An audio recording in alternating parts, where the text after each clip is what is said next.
Hi everybody, it's Miss Smiley and we are going to work on our stem stitch today. Our stem stitch is taking regular small stitches. We're going to run along a line, the line of the design. The thread is worked from left to right. So your thread will emerge from the left side of your previous stitch. And you can use it a lot of the times for flower stems, for outlines. It can be used as a filling stitch. So first thing I'm going to do is I'm going to draw my pattern line down. Make it a little easier for everybody to see. And I'm just going to do a straight line. Yes, a lot of the times you'll see these on curves. You'll see them in fancy. So my stem stitch here is this stitch running side by side, and you can see how it follows that curve along. So for our stem stitch, we again have our needle with our yarn.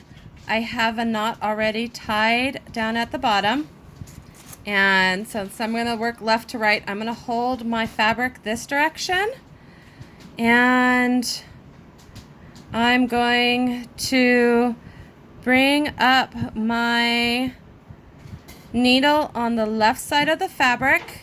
And again, just like your running stitch, you want to stay relatively even, so you don't want some going to go really big stitches and some to go really small.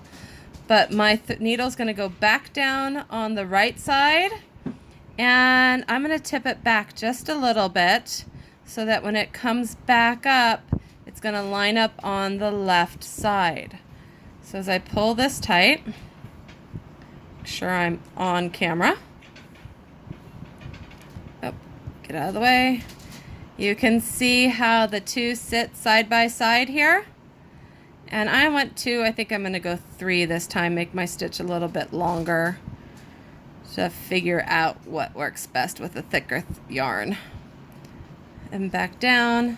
So I'm working left to right, wrapping it around my pencil line, and you can see how they end up sitting side by side and creating this really pretty line.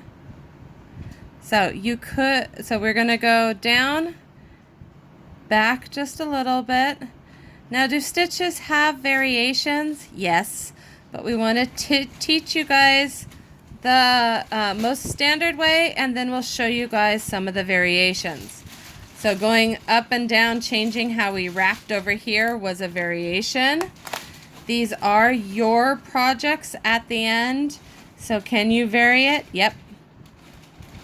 So we're going to go down on the right, back up on the left. And we're just going to keep following this all the way. So down on the left, back up on the right. Or excuse me, down on right, up on left. Okay, there's Miss Smiley's dyslexia, right and lefts. So we're going to go down on the right, up on the left. And as you can see, there's not a lot of space in between each stitches. I'm not being able to see a gap in the fabric. And that's because when I'm going down, I'm going and bringing it back up, my back up is just a little bit backwards. So you can see it's a little bit backwards to itself, and that will give you no or very little gap in your stitches. So this is used a lot to follow lines, to do a stem of a flower. It's one of our decorative stitches. We don't tend to use this one to sew 2 pieces of fabric together.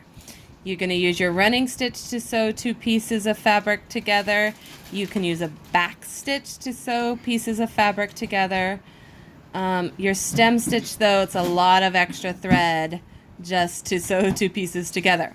So to show you guys, oops, knocking stuff over. To show you guys a variation, we go down, and instead of going backwards, I'm going to go straight to the side.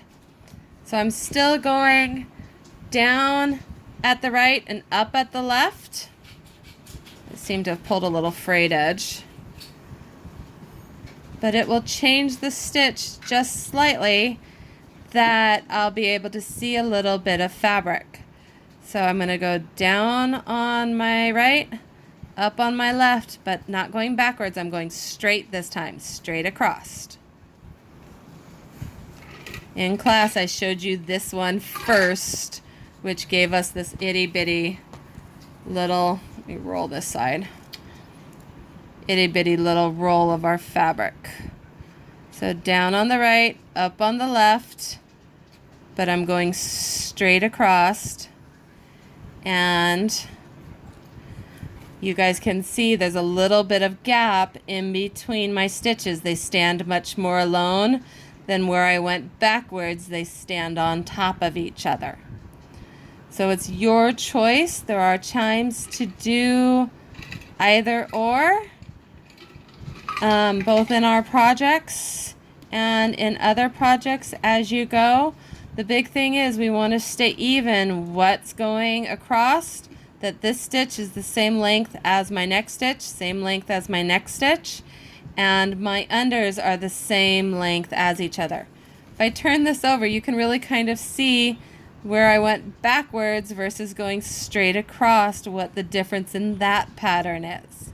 My running stitches are equal to each other, front and back, but my stem stitches are slightly different. So your choice, whether you go, when you go down on the right and up on the left, if you go straight across, or if you go back just a little bit. This is your stem stitch. So we're kind of wrapping around and creating our stem. So when you get to the end, wherever you want to go, you're going to go down through, pull your thread all the way through, and tie off. Thanks, everybody.